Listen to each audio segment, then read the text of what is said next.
The river curved like a blade, its waters slow and silent as it wrapped around the high ground in a tight horseshoe. To the Red Stick Creeks, this bend in the Tallapoosa was more than a strategic location. It was a sanctuary, a place to make their final stand. The barricade they had built across the narrow neck of land was massive, over 400 yards long, constructed from thick logs and packed with mud and vines. Behind it were more than 1,000 warriors, women, and children. They believed they were ready. They had every reason to believe they could hold the line. They had chosen the position carefully, reinforced their defenses, and gathered their strength. The Horseshoe Bend was flanked on 3 sides by swift river currents. There was no retreat except through the water, and even that would be difficult. But they weren't planning on retreat. They were planning on resisting. They were planning on dying with honor, if that's what it came to. The year was 1814, and the Creek War had reached its final act. But this wasn't just a war between the United States and the Creek Nation. It was a civil war within the Creek people themselves. A bitter, violent split between the lower Creeks, who had accepted elements of white settler culture, and the upper Creeks, known as the Red Sticks, who rejected assimilation in all forms. They had watched with growing fury as their land was carved up by treaties they had not signed. They had seen missionaries come to teach their children new gods. They had seen their sacred spaces desecrated, their hunting grounds overrun, and their old ways pushed toward extinction. The Red Sticks wanted no compromise, no peace, no more submission. They wanted their land back, and they were willing to fight for it. In the year prior, they had made their rage known at Fort Mims, where they attacked and killed over 500 settlers and allied Creeks. It was a massacre that stunned the American frontier and drew the full attention of one man in particular, General Andrew Jackson. Jackson was ruthless, ambitious, and utterly committed to driving the Red Sticks into oblivion. His hatred of Native Americans was personal, deeply rooted, and unrelenting. He viewed the war not as a political necessity, but as a righteous campaign of extermination. In his mind, the Red Sticks were savages standing in the way of progress, and he had every intention of removing them permanently. In early 1814, Jackson assembled a force of over 3,300 men. It was a mixed army of Tennessee militia, regular U.S. infantry, and several hundred Cherokee and Lower Creek warriors, native allies who had sided with the Americans, hoping to preserve what little remained of their autonomy. Among Jackson's men were hardened frontier fighters who had seen what the Red Sticks were capable of at Fort Mims. There was no appetite for restraint. They marched through the cold southern wilderness, burning villages, raiding food stores, cutting supply lines, and executing prisoners. By the time they approached the Red Sticks' final stronghold at Horseshoe Bend, they had already left a trail of smoke and ash behind them. The Red Sticks knew they were coming.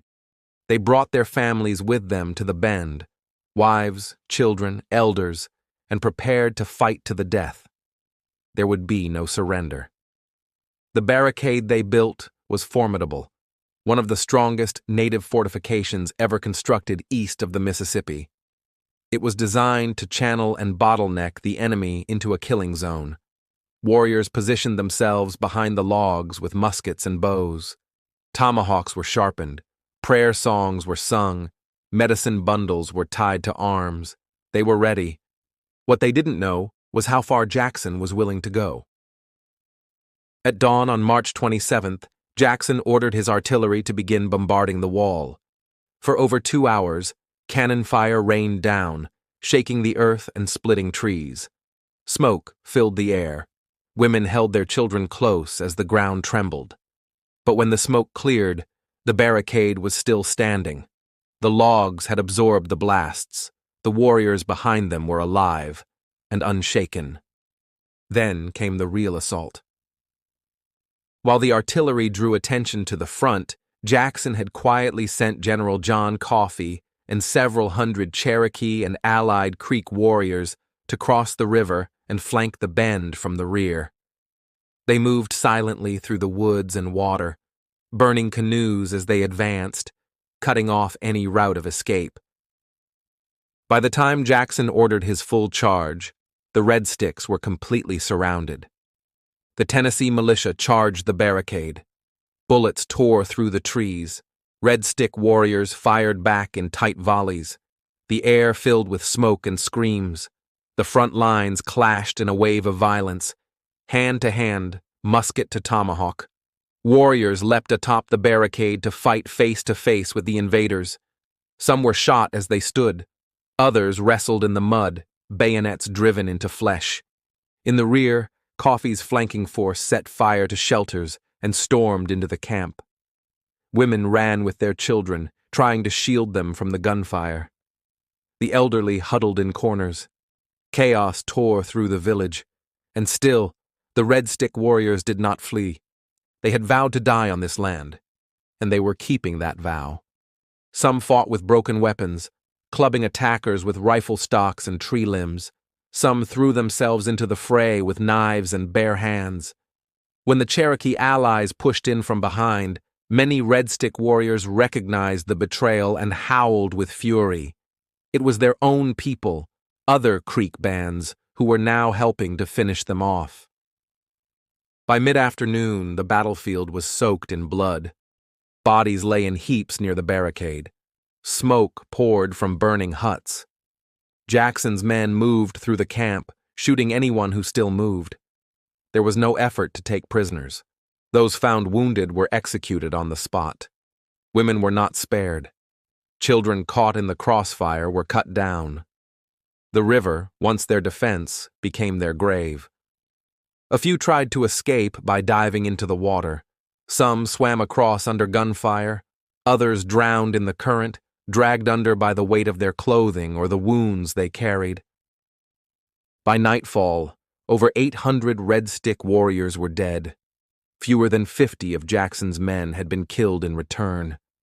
It was one of the bloodiest and most lopsided battles in American history, and the single greatest loss of native life in a single day. Among the few who escaped was a chief named Menawa. Shot 7 times, he dragged himself into the forest and vanished into the darkness. He would survive to tell the story, but few others would. The next day, the battlefield was silent. Carrion birds circled overhead. Jackson ordered the dead to be counted, then buried in mass graves. The wounded were stripped and left to die. He called it a great victory.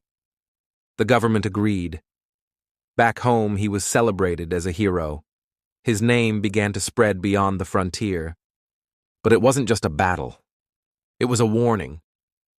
2 months later, Jackson forced the Creek Nation, Red Sticks and Loyalists alike, to sign the Treaty of Fort Jackson. They were forced to surrender over 23 million acres of land, much of it belonging to tribes that had fought alongside him. It was betrayal in ink, a death warrant written in cursive. This would become the template for what was to come. Horseshoe Bend set the stage for Indian removal, the Trail of Tears, and the forced disintegration of native sovereignty across the Southeast. The message was clear. Even loyalty could not save you. The path to Jackson's presidency began at that bend in the river, and the path to annihilation began with the signing of that treaty. Today, the bend is quiet again. It's a battlefield park now. There are signs, trails, monuments. Tourists visit and read plaques. School children walk past cannons and markers. The trees have regrown. The Tallapoosa still flows, slow and indifferent. But the earth remembers. The roots run deep. The blood soaked into the soil never left. Sometimes the mist hangs low over the water, just like it did that morning. Sometimes the wind whistles through the trees in strange patterns, like distant voices on the edge of hearing. And if you stand alone near the riverbank at dusk, you might feel it, that this land was never conquered, only covered, that it still belongs to those who died defending it, and that somewhere, in the rustling of the leaves and the hush of the current, the warriors still stand, still watching, still waiting. Thank you for listening to Deserted Trails. Subscribe for more forgotten stories from the old frontier.